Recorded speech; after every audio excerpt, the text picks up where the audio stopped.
오늘은 산자의 하나님이시다라고 하는데, 여러분 27절 말씀을 보면 하나님은 죽은 자의 하나님이 아니요 산자의 하나님이시라. 우리가 살아계신 하나님을 믿는 것입니다. 많은 사람들은 하나님을 멀리 계신 하나님, 또 내지는 하나님이 안 계신다는 하나님, 이렇게 알고 있어요. 우리는 오늘 본문 속에서 주어지는 내용이 뭐냐 그러면 이 사두개인들이 시비를 걸려고 주님 앞에 올무를 걸려고 나왔지만 하나님이 어떤 하나님인가를 알지 못하는 무지몽매한 사람들이 많이 있더라는 것입니다. 지금도 우리나라에 보게 되면 5,500만 중에 그리스도인은 800만이라고 합니다. 옛날엔 1,000만 명이라고 했지만, 그 중에서도 신앙생활을 바르게 하고 하나님을 바르게 아는 사람들은 얼마나 될까요? 질문을 하면 여러분들은 어떻게 말씀하실랍니까? 네, 저는 그런 부분을 항상 생각을 해 보게 됩니다. 오늘 표면적으로는 부활에 대해서 질문을 하고 있습니다. 부활 논쟁. 18절에 보면 부활이 없다 하는 사두개인들이 예수께 와서 물어 이르되, 그랬습니다. 부활이 없다라고 하는 사두개인들. 이 사두개인들의 족보를 좀 생각을 해보면 사독 제사장의 계열이었다라고들 합니다. 솔로몬 시대에 사독 제사장이 있었는데 그 후손들이 아니냐, 이렇게 보고 있습니다. 추정을 하고 있는 것이죠. 우리는 이 부문 속에서 이 사독 계열에 있는 이 사두개인들, 이 이스라엘에는 이 평민을 제외하고 지도급들이 세 종류가 있어요. 세 종류. 문제는 우리에게 이 세 종류에서 첫 번째가 이 사두개인인데요. 아주 지식이 많은 사람들로 구성되어 있고 로얄 패밀리라고 하고 있어요. 굉장히 기득권 세력이고 종교 지도자리면서도 항상 중앙 정부 근처에서 이렇게 권력에 탐닉하는 그런 분위기의 사람들이다라고 하고 있어요. 사두개인들. 두 번째로는 이 바리새인들과 헤롯 당인데요. 바리새인들은 율법을 중요시 여겼죠. 항상 율법을 제시하고 선생의 위치에서 군림을 했어요. 그 다음에 이 헤롯 당은 당시 이 분봉 왕의 어떤 헤롯 왕 측근의 지지 세력이기도 하고 있죠. 우리나라의 정부도 돌아가는 것을 볼 적마다 어떤 지지 세력들이 있지 않습니까? 그 측근들의 지지 세력이다. 이 헤롯 당은 이렇게 보고 있어요. 세 번째로는 이 대제사장과 이 서기관 그룹들인데, 이들은 전부 종교 어쨌거나 지도자 그룹이었더라라고 말씀해주고 있습니다. 그러나 바리새인들은 부활도 믿고 천사도 믿고, 사두개인들은 천사도 안 믿고 부활도 없다고 하는 것을 보면은 이 사두개인들은 아주 현실적인 이런 사람들이다. 그런데 이상한 것은 이 세 그룹이 공공의적 한 사람을 이렇게 밀어내고 또 이 예수님을 공공의적으로 몰아서 아주 자기들의 기득권을 가지려고 하는 것을 보고 있습니다. 이 세 일당이 한편이 되어가지고 이 예수님을 공격하는. 그래서 제일 먼저 이 사두개인들이 부활이라는 주제로 지금 나왔어요. 18절, 19절에서 23절까지죠. 부활이 없다는 사두개인들이 예수께 와서 물어 이르되, 선생님이여, 모세가 우리에게 써주기를 어떤 사람의 형이 자식이 없이 아내를 두고 죽으면 그 동생이 그 아내를 취하여 형을 위하여 상속자를 세울지니라 하였나이다. 칠형제가 있었는데 마지가 아내를 취하였다가 상속자가 없이 죽고, 둘째도 그 여자를 취하였다가 상속자가 없이 죽고, 셋째도 그렇게 하여 일곱이 다 상속자가 없었고 최후의 여자도 죽었나이다. 일곱 사람이 다 그를 아내로 취하였으니 부활 때 곧 그들이 살아날 때에 그 중에 누구의 아내가 되리까? 좀 질문이 유치한 질문이기도 하는 것 같지만 여러분, 우리 이런 생각을 안 해본 것은 아니죠. 저도 많이 이런 생각을 해봤습니다. 오늘 이 부분 속에서 사두개인들이 이 질문을 이렇게 가만히 보면 어떻게 이끌어가냐라고 하면 이 모세가 써준 글 19절에 보니까 이 모세 오경을 설명하고 있어요. 구약의 성경은 모세 오경과 이 선지서와 시편을 설명하고 있어요. 그런데 이 선지서나 시편을 인정하지 않는 이 사두개인들, 그런데 바리새인들은 이 시편도 선지서도 다 인정을 해주고 있습니다. 근데 모세가 써준 오경 속에 이 부분이 말이 있는데 실은 모세 오경에는 부활에 대한 글은 없어요. 그런데 오늘 이 본문과 비슷한 신명기 25장 5절에서 10절을 보면 계대 혼인법에 대해서 설명을 해주고 있어요. 계대 혼인법. 여러분들이 구약 성경을 읽으면서 도대체 이 계대 혼인법이 뭐냐, 왜 이런 것이 있어가지고 나를 어렵게 하고 이렇게 힘들게 하냐, 이런 부분이 있을 것입니다. 신명기 25장 5절부터 10절을 보면 형제들이 함께 사는데 그중 하나가 죽고 아들이 없거든 그 죽은 자의 아내는 나가서 타인에게 시집가지 말 것이요 그의 남편의 형제가 그에게로 들어가서 그를 맞이하여 아내로 삼아 그의 남편의 형제된 의무를 그에게 다 행할 것이요 그 여인이 낳은 첫 아들이 그 죽은 형제의 이름을 잊게 하여 그 이름이 이스라엘 중에서 끊어지지 않게 할 것이니라.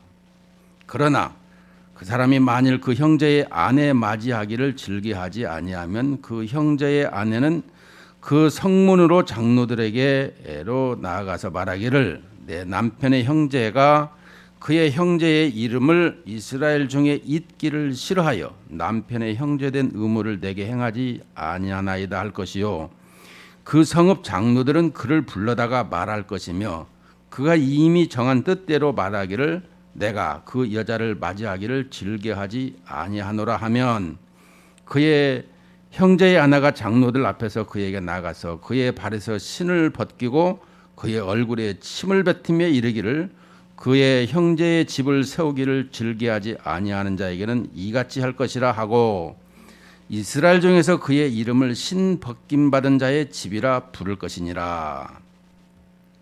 자, 이 본문을 가지고 지금 이 예수님께 나왔더라는 것입니다. 이 계대 혼인법을 가지고 여러분 그 계대 혼인법을 하나님이 왜 하셨을까요? 우리는 이것을 알아야 되는 것입니다. 계대 혼인법에 대해서 이 계대 혼인법에 몇 가지가 있는데요. 자손 없이 죽은 형에 대해서 자손 없이 죽으면 대가 끊기죠. 이것은 아주 큰 어마어마한 위기로 인식을 합니다. 왜냐하면 이스라엘 백성들은 아담의 범죄 후에 이제 이 이스라엘을 하나님께서 택한 민족으로 허락하시고 그 후손을 통해서 메시아 여자의 후손을 보내주신다 약속을 했어요. 약속. 그 약속을 통해서 메시아를 기다려야 하는 거예요. 기다려야 하는 거예요.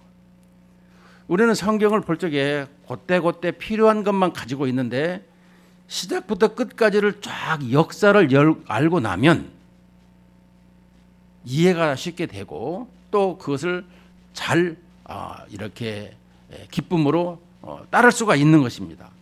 여러분 신앙생활도 모르기 때문에 힘들어하는 거예요. 알면 쉬워요. 두려움이 어디서 와요? 모르기 때문에 오는 거예요. 항상 하나님께서는 우리를 알려주시고 말씀해 주시는데 우리가 그것을 이렇게 멀리하고 또 받아들이지 않고 있는, 내 마음을 닫고 있는 것을 생각을 해야 되는 것입니다. 이 범죄 후에 이제 메시아를 보내주는데 누구의 집, 누구의 후손을 통해서 메시아가 올지를 모르고 있는 거예요. 물론 우리는 지금은 알죠. 성경을 신학적으로 뼈대를 통해서 이제 12지파를 통해서 12지파에도 유다 지파를 통해서 유다 지파의 그 후손으로 이제 성경에 보니까 아브라함을 택하시고 다윗을 택하시고 예수 그리스도를 택하신 이런 모습을 우리에게 가르쳐주고 있죠. 마태복음 1장 1절에 대해서. 그런데 이전에 이때에는 지금 신약 성경이 없고 이 구약 성경만 가지고 있는 때더라라는 것입니다. 이스라엘 백성 중에 메시아가 온다고 했는데 누가 어느 집에서 메시아가 올지를 모르고 있더라라는 것입니다. 그래서 이 계대 혼인법을 설명해 주고 있는 거예요. 대를 끊기면 안 돼요. 계속해서 그 대가 이어져야 된다라는 것을 설명해 주고 있습니다. 그래도 자식을 낳으면 이스라엘은 이 활을 걸어놓고 있죠. 활. 우리나라는 아들을 낳으면 이렇게 새내기에다가 꼬추를 걸어놓은 것을 봐요. 여자를 낳으면 어떻게 해요? 숯을 걸어놓죠. 숯. 네, 모르는 사람도 있으니까. 그런데 이스라엘은 이 활을 걸어놔요. 활. 우리 집에 자식이 낳았다. 그래서 이 구약 성경에 특히 시편 127편 1절에서 5절을 보면 이 화살통은 있는 사람은 복되도다. 그만큼 히브리인들은 이 대를 잇는데 생명을 걸었다 해도 과언이 아닙니다. 그리스도가 어디서 날지 모르기 때문에 그런 것이다라는 것입니다. 특별히 이제 자식을 낳았다, 활을 걸어놓게 되면 오늘 우리 집의 생명의 부활의 부양자요, 또 메시아를 기다리는 신앙적 근거가 근거 속에 이제 이 전통 속에 이 활을 걸어놓게 된다라고 하고 있죠. 그래서 127편 1절부터 보면 솔로몬의 시인데 곧 성전에 올라가는 노래예요. 여호와께서 집을 세우지 아니하시면 세우는 자의 수고가 헛되며 여호와께서 성을 지키지 아니하시면 파수꾼의 깨어 있음이 헛되도다. 너희가 일찍 일어나고 늦게 누우며 수고의 떡을 먹음이 헛되도다. 그러므로 여호와께서 그의 사랑하시는 자에게는 잠을 주시는도다. 여기서 그의 사랑하시는 자에게는 잠을 주시도다. 이 말씀을 주님이 나 사랑하니까 오늘 편히 자야 되겠네 이렇게 생각하는 사람인데 이 말 뜻이 아니에요. 여기서는 그러므로 여호와께서 그의 사랑하시는 자에게는, 여러분 사랑하는 자라고 표현하는 것은 신약의 예수님이 세례받고 올라오실 때 변화산상에서, 또 구약에서는 이 솔로몬의 이름이 뭐예요? 여디디야, 사랑하는 자라는 뜻입니다. 솔로몬은 메시아의 예표를 설명하고 있죠. 모형. 그런데 이 사랑하는 자에게는 잠을 주시도다 하는 것은 성경에서 잠은 뭐라 그랬어요? 죽음이라는 거예요. 이게 사랑하는 자, 예수님이 이 땅에 오셔서 죽으신다라는 것을 설명하고 있는 거예요. 이 대목은. 자, 그런데 그 다음 절에 보라, 자식들은 여호와의 기업이요 태의 열매는 그의 상급이로다. 젊은 자의 자식은 장사의 수중의 화살 같으니. 자, 화살이 나왔어요. 이것이 그의 화살통에 가득한 자는 복되도다. 그들이 성문에 그들의 원수와 담판할 때 수치를 당하지 아니하리로다. 항상 이 부분 속에서 말씀하고 있는 내용이 뭐겠습니까? 이스라엘 백성들은 이렇게 자식들을, 대를 잇는 것을 계속해서 기억하고 있고 그 속에서 하나님께서 우리에게 베푸시는 것을 생각하고 있더라라는 것을 설명하고 있어요. 그러니까 구약의 모든 성경에서 말씀하는 것은 예수 그리스도께서 이 땅에 오셔서 어떻게 오시며 어떠한 일을 하시는지 이런 부분을 설명해 주고 있는 것이죠. 우리는 내가 필요한 것만 가지고 그것만 말하려고 할 때가 많은데 듣기 싫어도 다 듣고 그것이 왜 그러는지를 말할 수 있어야 되는 거예요. 자, 그래서 이 죽은 자의 형에 대해서 이 이스라엘은 그 대를 잇는 거기에 대해서 이 화를 걸어놓는다라는 것과 왜 생명의 부양자가 태어났더라. 두 번째로는 이 계대 결혼의 이유가 이스라엘 여자들이 다른 데 시집을 가지 못하도록 하는 것이다라는 것입니다. 예를 들어서 이스라엘 여인들이 생활고에 이제 시달리면 어떻게 하겠어요? 다른 데 시집을 가야 되겠죠? 그러면 이 남편이 죽어가지고 자식도 없이 이 여자 홀로 됐어요. 그러면 재산이 다 누구요? 이 여인 거요. 여인이 시집을 가면 이방 사람 가면 이방으로 이 재산이 유출되는 거예요. 문제는 우리에게 이 생활고에 빠지지 아니하도록 사회보장제도를 설명하고 있을 뿐만 아니라 현실적으로 이 자기 분깃을 다 나눠 주었는데 여자에게는 없죠. 근데 그런 부분이 이제 이 재산이 이 남편이 죽고 나면은 자식도 없이 죽으면 다 내 것이 되는데 그때에 이 이방인들하고 결혼할 때에 이 재산에 이 유출이 되는 것을 방지하고자 하는 것이다라는 것입니다.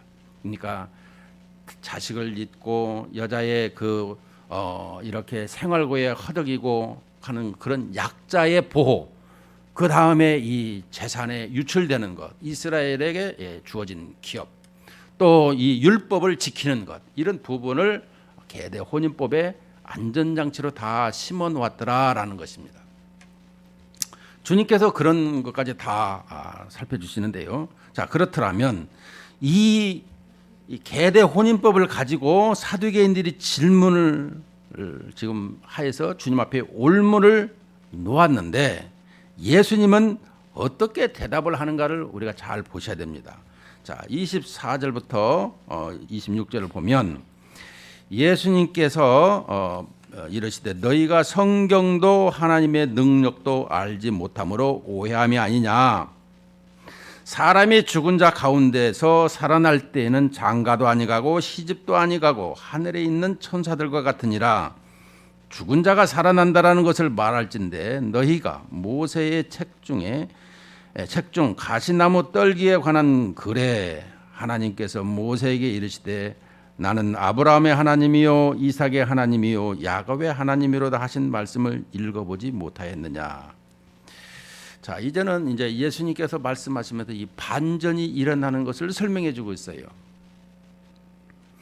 모세가 쓴 글이라고 주님은 말씀하지 않았습니다. 24절에 보면 너희가 성경도 자, 성경이라 그랬습니다. 자, 구약의 성경에 뭐라 그랬어요? 모세오경과 이 선지서와 시편 이 모든 걸 포함하고 있다고 설명했어요. 예수님이 이 구약 성경을 지금 인정하고 있어요. 그다음에 하나님의 능력도 알지 못함으로 오해함이 아니냐. 사람이 죽은 자 가운데서 살아날 때에는 장가도 아니가고 시집도 아니가고 하늘에 있는 천사들과 같으니라. 이 세상에서 있을 적에는 우리에게 그 물리적인 몸을 우리에게 주셨는데 이 몸을 통해서 자식을 많이 낳도록 했습니다. 지금도 여러분 결혼식을 하게 되게 되면 가장 중요한 것은 이 세 가지를 항상 기억하고 있어요. 어디서든지 저는 뭐냐? 우리의 만남은 하나님의 계획이었다. 여러분 뭐 어떻게 우연히 오다 가다 만났다고 뭐 다들 얘기하지만 그게 아니에요. 다 하나님의 계획 가운데, 예정 가운데, 작전 가운데 만났다라는 것이 첫 번째. 두 번째는 뭐예요? 하나님께서 우리에게 자식을 많이 낳도록 했다라는 거예요. 낳을 수 있는 데까지 낳으라는 거예요. 이것이 성경의 원리예요. 요즘에 우리 총회에서도 자식을 많이 낳는 사람이 이 총회에서 일하도록 하자.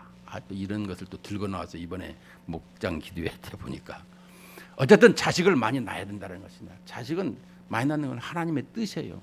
우리나라 둘 만나 잘 기르자, 하나도 많다, 둘도 많다, 하나만 낳자.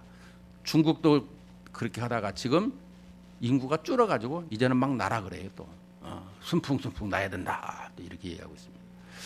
여러분, 하나님의 질서 가운데 이 부분을 기억해야 되는 것입니다. 날 수 있는 한 하나님이 주시면 나야 된다라는 것입니다. 왜냐? 내가 내 힘으로 내 소유물이라고 하는 것이 아니라 하나님의 소유, 하나님께서 나에게 위탁하신 것이기 때문에 내가 그것을 위탁을 어떻게 해야 돼요? 가르치고 양육하고 내게 주어진 힘껏 하나님을 알게 하도록 가르치고 살아가는 것이 자녀 교육인 것입니다. 결론은 그거예요. 나에게 위탁 교육을 시켰어요, 하나님께서. 옆으로 잡아버렸네.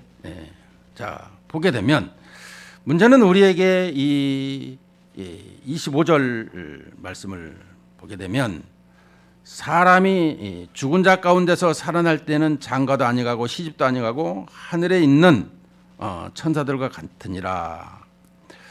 자, 이 부분을 통해서 주신 것이 뭐냐 그러면 이 땅에서의 삶에서 자식을 낳지만 이 세상에서 하나님 나라가 완성이 되고 나면 그 끝이라는 거예요.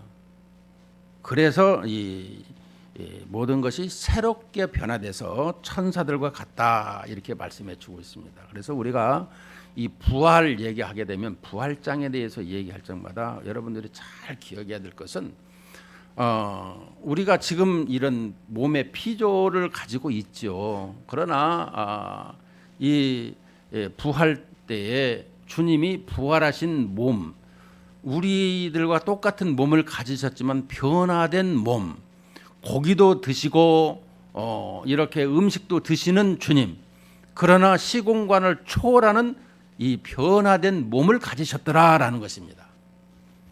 이것을 볼 적에 우리가 이 다음에 변화된 몸을 가지게 된다라는 거예요. 지금은 이렇게 고통스럽고 여러 가지로 태어나면서부터 그냥 이 세상엔 모든 세균 덩어리 때문에 항상 주사를 먼 주사 맞아야 되고 좀 지나서는 먼 주사 맞아야 되고 어린아이들에게 수없이 주사를 통해서 면역 체계가 만들어지는 것을 볼 적에 이제 예수님께서 이 세상에 재림하는 날에는 그런 것이 이제 다 소멸되고 깨끗하게 정화된 하나님의 온전한 나라가 되는 것을 설명해 주고 있는 것이죠. 자, 그렇더라면 오늘 우리에게 이 시집가고 장가가고 생명을 이 땅에서만 있는데 특별히 우리가 기억할 것은 아담과 하와가 이 범죄한 후에 하나님께서 형벌을 내리셨죠. 그 형벌이 뭘까요? 여인에게는 해산의 수고가 있고 남자에게는 땀을 흘리는 수고가 있어야 된다라고 말씀했어요. 이게 형벌이었죠. 그러면 여자의 이 해산의 수고가 얼마나 고통이 심한지 애 낳다가 죽은 사람도 많아요. 요즘에는 이렇게 그냥 병원에서 이렇게 수술로도 쉽게 낫지만 저는 그런 부분을 통해서 여러분 어떤 분은 이렇게 쉽게 나야 된다고 얘기하지만 지난 시간에도 말씀드렸듯이 저는 그 알을 까고 나오는 그런 부분 뭐 쪼아준다 어쩐다고 얘기하는데 그때 막 힘쓰고 나오려고 하는 그런 것을 통해서 이 나방이라든가 벌레들이 이 그 끝털이 날개 끝까지 이게 힘이 쫙 가진다라는 거예요. 이게 힘이 쓸 적에 근데 그냥 이렇게 잘 나와라 하고 끄집어내면 처음엔 날다가 힘이 없어서 생명이 짧더라는 거예요. 이런 부분을 통해서 어떤 분들은 그냥 막 그 자연 분만하라고 그러는데 물론 지금은 의술이 좋아졌으니까 상관이 없지만 예전에는 이런 곤충의 일대기라든가 이런 걸 볼 적마다 그들이 이렇게 살려고 노력을 하고 나오려고 노력을 했을 적에 그 모든 것이 이렇게 순환이 잘 되는 것을 설명해 주고 있더라라는 것입니다. 즉 다시 말해서 해산의 수고라는 것은 이 해산의 수고를 통해서 예수님이 오신다라는 거 아니겠습니까? 다시 말씀드리면 예수님 하늘에서 뚝 떨어지는 것이 아니라 여인의 후손을 통해서 그 여인의 해산과 고통을 통해서 메시아가 이 땅에 오시더라. 이것을 말씀해 주고 있는 것은 해산의 수고가 구원을 주신다. 이렇게 표현하고 있는 거예요. 그래서 해산 이꼬로 구원이라고 하는 이런 부분을 우리가 기억할 수 있어야 되는 거예요. 고통이 있어야 우리가 구원을 받는다. 이걸 설명해 주고 있는 거예요. 자, 그렇더라면 오늘 이 해산의 고통 속에서 이 부활한다라는 것, 예수님께서 이 땅에 오셔서 십자가에 죽으시고 또 이 구원의 완성을 이루시고 이 부활하시고 승천하시는 것을 설명해 주고 있더라면 우리가 이 시집가고 장가가는 이런 부분에 대해서는 이 땅에서만 그런데 이들의 이 지금 질문, 사두개인들의 이 질문이 한번 생각을 해보겠습니다. 그들이 왜 이런 말을 했을까? 그들은 이 중앙 정부의 가장 핵심에서 권력을 누리면서 살고 있는데 그들의 속마음에는 이런 생각이 있더라라는 것입니다. 욕망이 있더라는 것이죠. 인간의 어떤 욕심이 슬쩍 감춰져 있는데 내가 지금 누리고 있는 이 중앙 정부의 기득권이 이 내세까지 가는 것, 이것을 지금 관계가 있는 것인가? 이걸 슬쩍 내비치고 있는 것이죠. 이것을 볼 수 있어요. 자기들이 이렇게 이 부활이 없다고 하지만 그러나 이것이 이 주님과의 관계 속에서 이것도 우리의 것이 계속 만들어지지 않겠는가? 이것을 말씀해 주고 있습니다. 특별히 이 본문 속에도 보면 이 칠형제 후에 예수님께서 이 죽은 자 가운데서 살아난다는 것, 특별히 26절, 27절에 우리에게 설명하는 내용 속에 모세의 책 중 가시나무 떨기에 관한 글이 있습니다.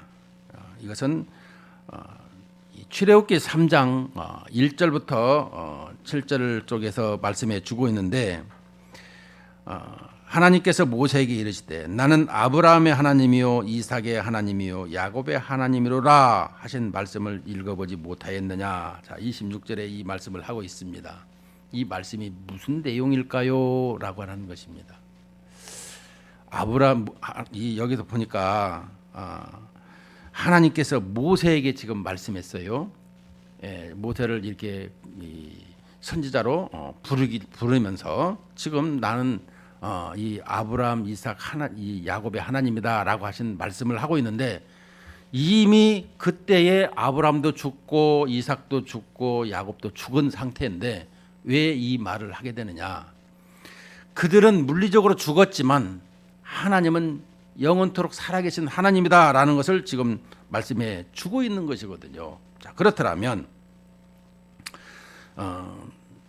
이 출애굽기 3장 4절부터 6절을 봅시다. 제가 읽겠습니다. 여호와께서 그가 보려고 돌이켜 오는 것을 보신지라 하나님이 떨기나무 가운데 그를 불러 이르시되 모세야 모세야 하시매 그가 이르되 내가 여기 있나이다.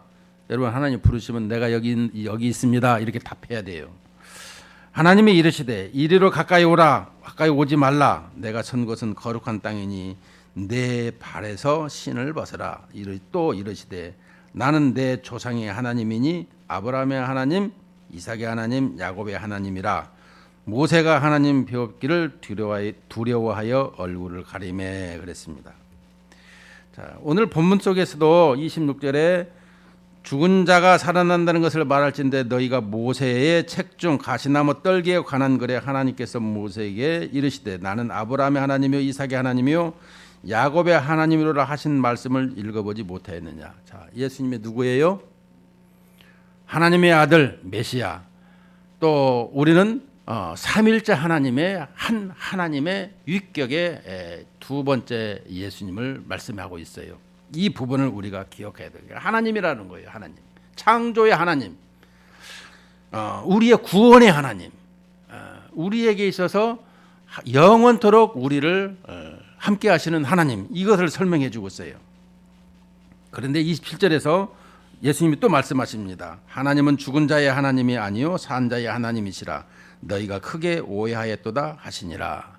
하나님을 아시려면은 하나님의 위대하심을 여러분들이 꼭 알아야 돼요. 그것은 우리가 잘 아는 이 나사에 근무하는 사람들은 우주를 보잖아요. 우주. 왜냐 그러면 이 천체를 보면서 이 로켓을 발사해야 되는데 이 우주가 얼마만큼 넓고 어떻게 발사를 해서 얼마만큼 가야 어느 위성에 도달하겠는가, 이것을 연구하는 사람이라는 것이죠. 그래서 이 우주가 얼마만큼 광활하고 큰지, 하나님께서 창조하신 이 세계 우주가 얼마나 넓은지 그들이 하나님에 대해서 잘 안다라는 것입니다. 우리도 이것을 알아야 되는 거예요. 제가 얼마 전에도 전도하면서 잠깐 얘기를 했어요. 우리가 미국에 가는데 뉴욕에 뭐 12시간씩 간다고 그러는데 그 몇 킬로 되냐고. 10,000km에 10,000km. 9,000km도 10,000km. 문제는 우리 지구 한 바퀴 돌아야 40,000km거든요. 근데 이 빛이 태양이 눈 깜짝하면은 지구 7바퀴 반을 돌아요. 네? 그런데 이 1년의 이 빛의 속도로 가는 것이 뭐라 그래요? 1만 광년. 1광년. 그런데 이 지구 이 우주로 날아가는 이 빛의 속도가 수억 광년이라는 거예요. 너무너무 커가지고 이 우주를 생각할 적마다 여러분들이 이 우주를 창조하신 하나님을 생각을 해야 돼요.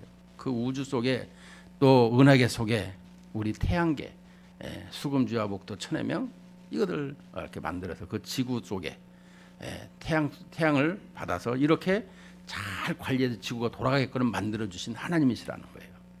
자, 그렇다면 오늘 그 전능하신 하나님께서 영원부터 영원까지 계시는 하나님께서 우리를 사랑하사 우리를 창조하시고 예배를 받으시려고 하셨다라는 것이 우리 성경에서 말씀해주고 있는데, 그 하나님을 잘 곡해하고 있고 이해하지 못하고 있는 사람들이 있더라, 이 얘기 아니겠습니까? 그래서 다시금 이 사두개인들에게 예수님께서 말씀하시기를, 하나님께서 모세에게 아브라함 이삭의 하나님이요 야곱의 하나님이요 이 산자의 하나님이다, 이 말씀을 하여 주고 있는 것을 볼 수 있습니다. 그럼 산자의 하나님이라는 것을 뭐라고 우리는 표현하냐 그러면, 예수님이 이 땅에 오셔서 살아있다라는 것은 부활을 전제로 하는 거예요. 부활을 전제로. 이것을 기억해야 되는 것입니다. 물리적으로 아브라함 이삭 야곱이 죽었지만 그를 영원히 산자의 하나님으로 이렇게 모세 앞에 이렇게 계시하시고 제시하고 있다라는 것입니다. 이게 무슨 소리냐? 지금 우리는 그러면 그 과정을 지금 보고 왔다라면 그 과정 속에서 주님이 하시고자 하는 말씀이 뭐냐? 주님이 하시고자 하는 말씀. 그것은 우리가 이 빌립보서에서 이런 말씀을 하고 있습니다.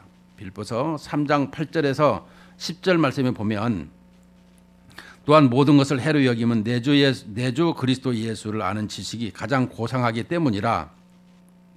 내가 그를 위하여 모든 것을 잃어버리고 배설물로 여김은 그리스도를 얻고 그 안에서 발견되려 함이니, 내가 가진 의는 율법에서 난 것이 아니요 오직 그리스도를 믿음으로 말미암은 것이니 곧 믿음으로 하나님께로부터 난 의라 그랬습니다.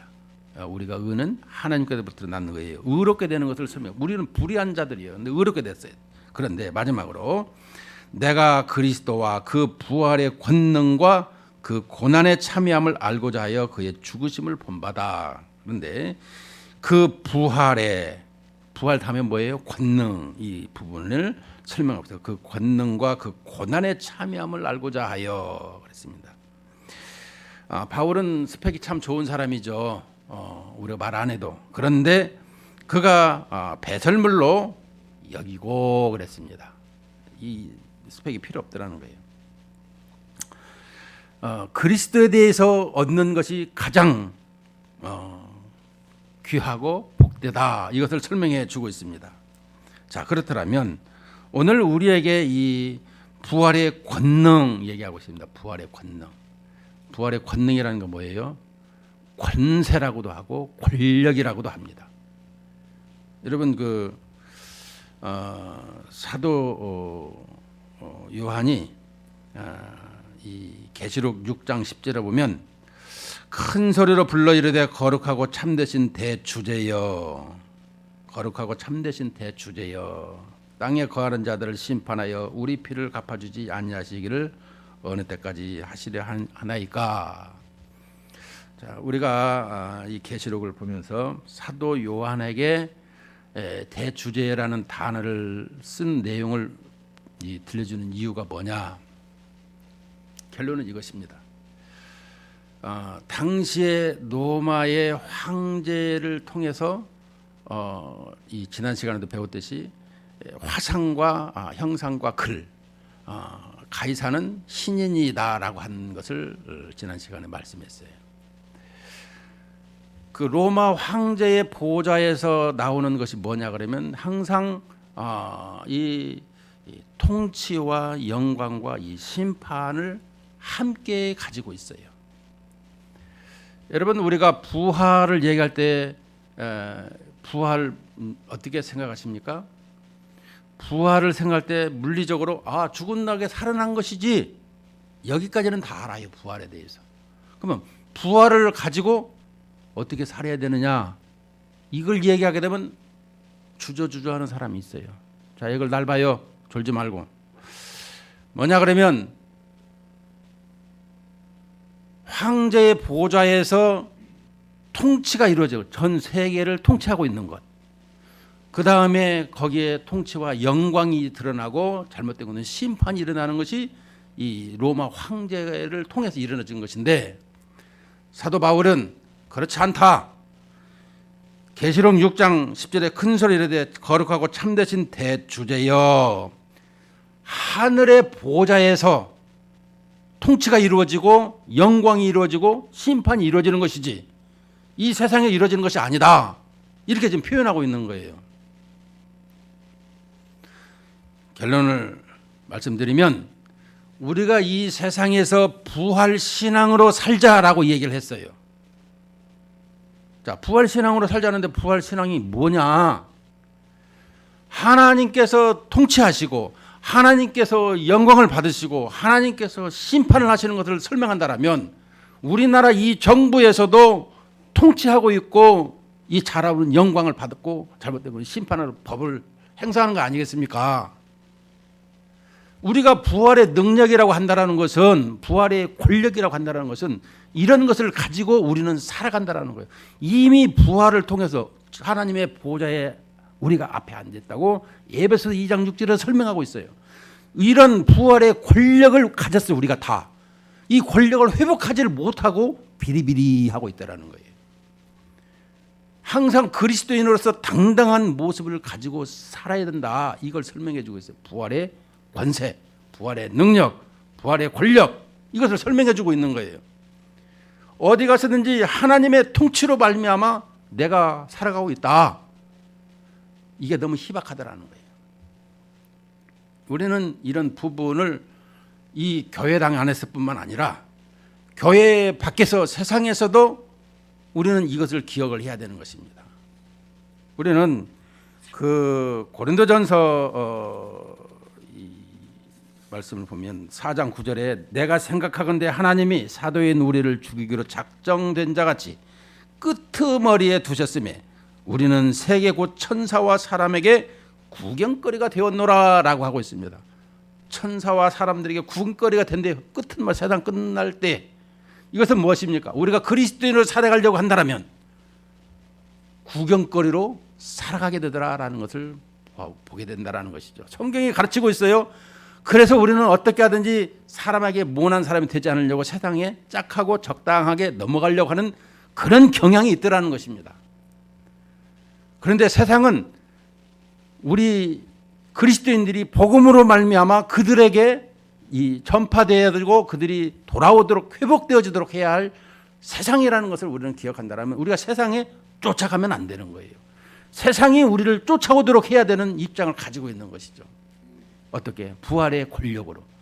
우리 모든 사람들이 이것이 회복이 돼야 된다는 거예요. 회복. 우리가 마이다스라고 있죠.